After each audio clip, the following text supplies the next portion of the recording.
മഹാലക്ഷ്മി സീരിയലിൻ്റെ പുതിയൊരു എപ്പിസോഡിലോട്ട് എല്ലാവർക്കും സ്വാഗതം.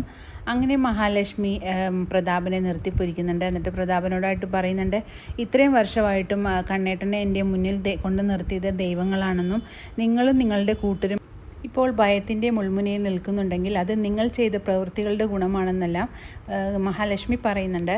ഒരു കാര്യം നിങ്ങൾ മനസ്സിലാക്കിക്കോ, ഞാൻ ചിന്തിച്ചതെല്ലാം ശരിയാണെങ്കിൽ ഒരു സമയത്ത് കാലം നിങ്ങളോട് കണക്ക് ചോദിക്കുക തന്നെ ചെയ്യുമെന്നും അത് ഏത് രീതിയിലാണെന്നും ഇപ്പോൾ പറയാൻ പറ്റില്ല എന്നും നിങ്ങളുടെ പിന്നിൽ ഒരു ആത്മാവ് സദാസമയമുണ്ടെന്നുമെല്ലാം മഹാലക്ഷ്മി പറയുന്നുണ്ട് പ്രതാപനോട്.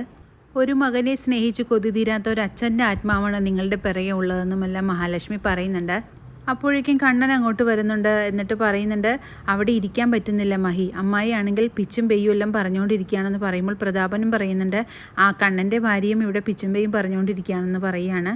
തന്നെ മാറ്റി നിർത്തി പിച്ചുമ്പേയും പറയേണ്ട ആവശ്യം മഹിക്കില്ലെന്നും അതിനെന്തെങ്കിലും ഒരു കാരണമുണ്ടെങ്കിൽ മാത്രമേ മഹി എന്തെങ്കിലും പറയുള്ളൂ എന്നൊക്കെ കണ്ണൻ തിരിച്ചു പറയുന്നുണ്ട് പ്രതാപനോട്.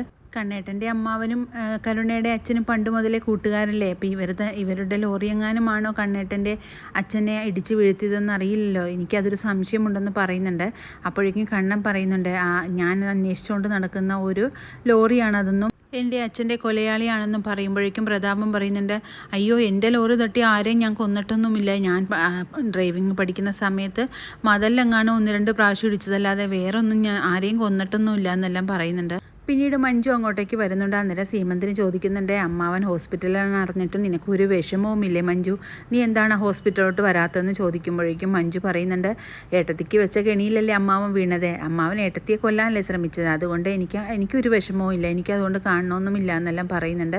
അത് കേൾക്കുമ്പോഴേക്കും മേഘൻ ചോദിക്കുന്നുണ്ട്, നീ ആരുടെ കൂട്ടത്തിലാണ് ബൈക്കിലിരുന്ന് പോകുന്നത് കണ്ടെന്ന് ചോദിക്കുമ്പോൾ ഞാൻ ആരുടെ കൂടെ ബൈക്കിലിരുന്ന് പോയിട്ടില്ല, എനിക്കതിൻ്റെ ആവശ്യമില്ലെന്ന് പറയുന്നുണ്ട്. ഞാനൊരു വ്രതമെടുക്കുന്ന കാര്യം നിങ്ങളോടെല്ലാം പറഞ്ഞിട്ടില്ലേ, അതിന് അന്നദാനം ചെയ്യാൻ വേണ്ടി ഞാൻ അമ്പലത്തിൽ പോയതാണെന്നും അതുകൊണ്ട് അവിടുത്തെ അന്നദാനം കഴിച്ചിട്ടാണ് വരുന്നതെന്നെല്ലാം പറയുന്നുണ്ട്.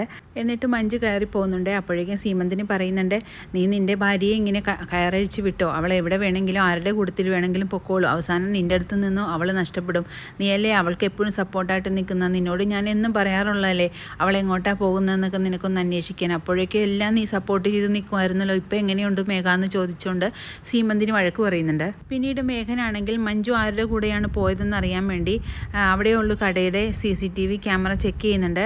അന്നേരത്തേക്ക് ആരാണെന്ന് ക്ലിയറായിട്ട് മനസ്സിലാകുന്നില്ല. അങ്ങനെ ഉടനെ തന്നെ നമ്പർ കണ്ടുപിടിക്കാൻ ശ്രമിക്കുന്നുണ്ട്. അങ്ങനെ നമ്പർ കണ്ടുപിടിച്ചതിന് ശേഷം ആ ബൈക്ക് അന്വേഷിച്ച് പോകുന്നെല്ലാമുണ്ട്. അങ്ങനെ ആ ബൈക്ക് ഓടിക്കുന്നത് മാർക്കോ ആണെന്ന് മനസ്സിലാകുന്നുണ്ട്.